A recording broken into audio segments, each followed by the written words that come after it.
Good morning, friends, and welcome to our biblical perspective for Saturday, February the 26th, 2022.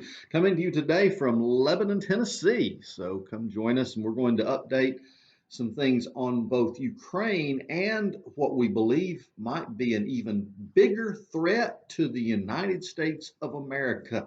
You know, in the Bible, there were some in the Old Testament accounts of some of those kings who had to fight foreign enemies, of those who just didn't understand how to protect their information from the enemy. And it cost them gravely.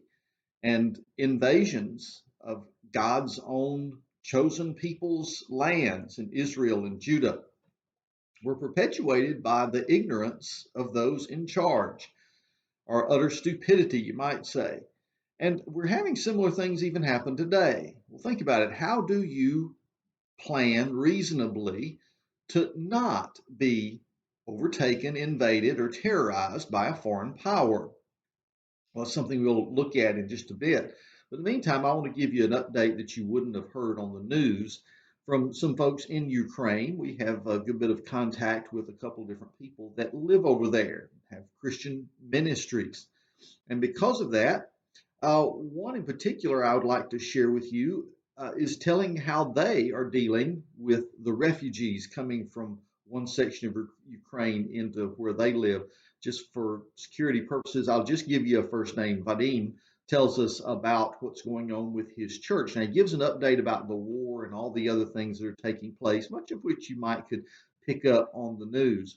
But then he tells us about his hometown, where he said, last night, my church, Light of the Gospel, hosted the first refugees, 30 people from the eastern part of Ukraine. People were resettled in the homes of church members. The refugees arrived for one night and went further west to Poland. Then there were 10 people from the city of Ruska Palyan. We placed them in the house of prayer, something they have there as an extension of their church. Thank God that we have this opportunity and the members of the church are ready to host other people. Currently, we continue to equip the premises of the prayer house and prepare to host people who need help. We ask you for increased prayer support as never before. Our country, our people need it. We believe that the Lord is good and that he will not forsake us. So, Vadim, thank you so much for that update and all the other things that you sent. He, of course, is asking for all kinds of support to help the people of Ukraine get through. As of right now, the ability of people to give, maybe financially and help in other ways, is open. But we were alerted this week to the idea that a full ongoing attack, for example, if the Russian military can't make this a swift end game to conquer Ukraine, that they might be doing something else, which is going full cyber assault on the Ukrainian people, which would effectively shut down methods of cash transfers and some other things they might need, uh, darken their data abilities and the abilities to even get emails like that out of the country. What would happen if they did? Well, one particular security expert warned that if the Soviet, well, not the Soviet Union, excuse me, the Russian Federation, if Russia did go all out with a cyber attack, then it might not affect just Ukraine. It might affect other nations that border Ukraine that are NATO nations, triggering Article 5, an article that says if there's an attack on one NATO nation, all the other nations must respond in defense. And they're afraid this might be just a triggering effect, a domino situation, if you will, that might lead us into World War III through some kind of Eastern European conflict. Let's hope folks have enough sense not to let that happen.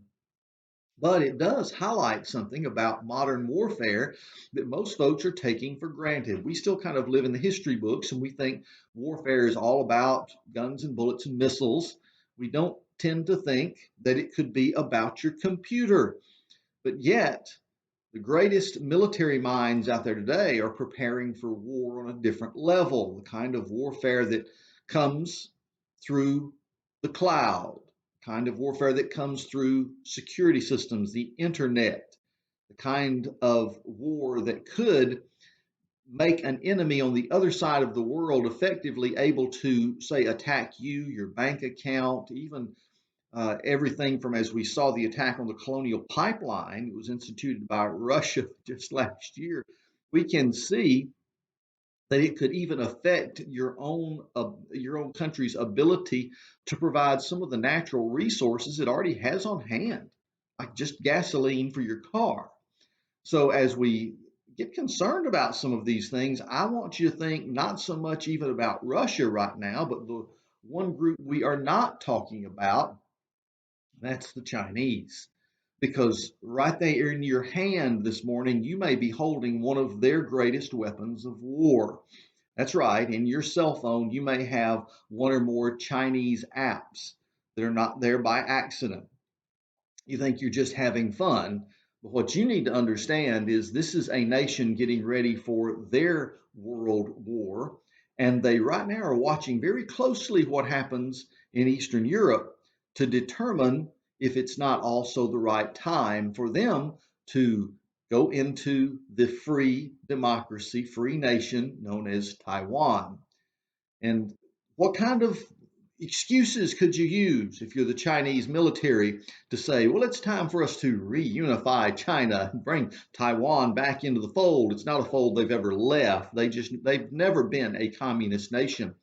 And yet we allow the Chinese to continue to push this narrative all the way to the United Nations. And one day we know it's the objective of their aging leader to bring Taiwan into the Chinese communist sphere of influence. And we know that we've got two things going on that are very similar in Russia as well as China, two aging leaders who have quite a legacy, both trying to determine what they want to be their shining moment, the thing that's left in the history books most important about them that they did before they left power or died. And in both cases, we're looking at similar kind of motivations. Putin's motivation to bring certain nations and buffer zones back into not the entire Soviet Union that he used to have. That would probably be impossible, but at least a growing, strengthened Russian empire, one that you could be proud of to say there's been some restoration of the glory of former days. Big anniversaries coming up just seem to be pushing Putin into some kind of action to settle some of these things. By the same token, you've got a Chinese dictator who also, with various anniversaries and things happening now, seems to think that he needs to take some kind of action, especially since his economy is failing and things aren't going so well at home. It's amazing that sometimes leaders decide that best way to get out of the local domestic mess is to cause some kind of conflict that will galvanize our people behind the war machine here in our country against the common enemy. Well, if that takes place, we have a problem, my friends. The problem is that much of our so-called security in the United States has already been infiltrated by them. And one of the ways they have done this is through a little app that you or your children may have on their phone. It's called TikTok. I call your attention to an article, a very large article, read it for yourself in the Epoch Times. But some of the amazing truths about this Trojan horse, as it's called, that's found in much of the media all across our country. TikTok, the hugely popular short form video app that allows users to create, share, and view 15-second videos, often featuring singing, dancing, or comedy, was started in China back in September of 2016. And within a year, it had 100 million Chinese users. But then it started to spread. Now, hang on, listen to what's being said about this. For example, Senator Josh Hawley has said, quote, TikTok is a surveillance apparatus for Beijing. It is a Trojan horse on people's phones. Boy, that's a scary thought, isn't it? Well, could this be a problem? Well, I believe it could. It says that TikTok, in the article again, has a dark side. Since TikTok is a Chinese company, all the private information that the app is collecting may be fed directly to the Chinese regime. Experts have warned, citing a range of Chinese laws that compel companies to cooperate with regime authorities when asked. Fleming says that all of your data on that phone, everything you do and everything that you have stored on your phone is being sent out of the country, possibly to be used against you. The Chinese Communist Party is collecting vast amounts of data. It may not be used against you today, but this information might be used against you, your company, or your country in the future. Now, aware of this, our previous administration, Donald Trump, was beginning to take some actions against these companies and restrict them because they could see the security threat. Now, when Joe Biden entered office, he just summarily dismissed a lot of things that Donald Trump had put into place, a lot of good things. And now all of a sudden, the Biden administration is over a year later, over a year after his inauguration, finally realizing they have a problem. Problem being that TikTok is exactly what Trump said it was. It's a security apparatus that is feeding information by the zillions of gigatons and bytes of information. I don't know if any of that's even a word. Feeding all this information back into the Chinese government. Now, the article goes on to say the U.S. government appears to be taking new steps to address the security risks posed by TikTok and other foreign apps, including a proposal to expand federal oversight of foreign controlled apps. Under these new rules, the Commerce Secretary would be empowered to restrict Americans' access to foreign apps that are considered security threats, but it may be too little, too late, the article says, according to some experts, including Mark Grabowski, an associate professor specializing in cyber law at Adelphi University, and author of the new book, Cyber Law and Ethics. It's stunning to see, he says, that it's taken so long for the Biden administration to conclude that TikTok is a national security threat. President Trump tried to address this problem, but unfortunately, Biden was determined to immediately reverse everything Trump did, whether it made sense or not.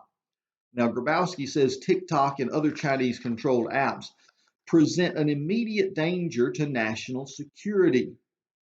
And listen to this quote, one of the scariest in the entire article. He said, TikTok will go down as the most successful data harvesting of Americans ever done by a foreign adversary. Wow, let that sink in for just a minute. Because what allows you to win wars and conflicts? What allows you, whether it's something that's just a little soft little conflict somewhere on the other side of the world, or if it comes down to a major conflict and a war, what makes the difference? It's data. You remember your World War II history. It seems like the Axis, the powers of Germany, Italy, and Japan, could have almost taken over the world at some points early in World War II. What made the difference? Tell you what, along with the prayers of God's people being one of the aspects we could talk about at some point, there was that wonderful miracle of the code breakers.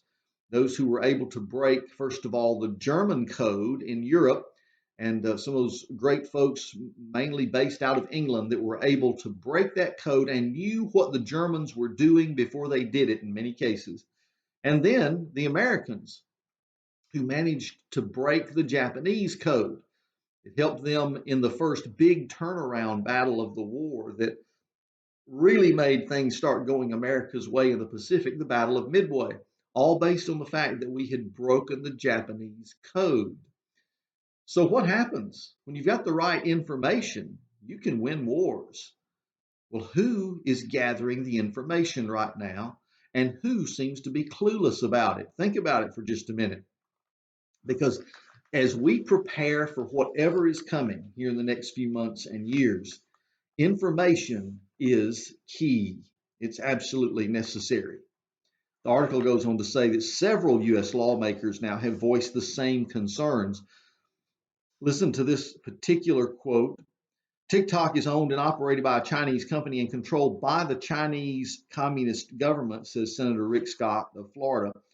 And he says Americans can't trust and shouldn't use products or services controlled by communist China. We've already given you Josh Hawley's quote about it being a Trojan horse. But listen to some other things that Grabowski says about this. Did you know that TikTok, empowered by the Chinese government, can, quote, access your camera, microphone, saved photos and videos, contacts, your GPS location, and probably also your web browsing history.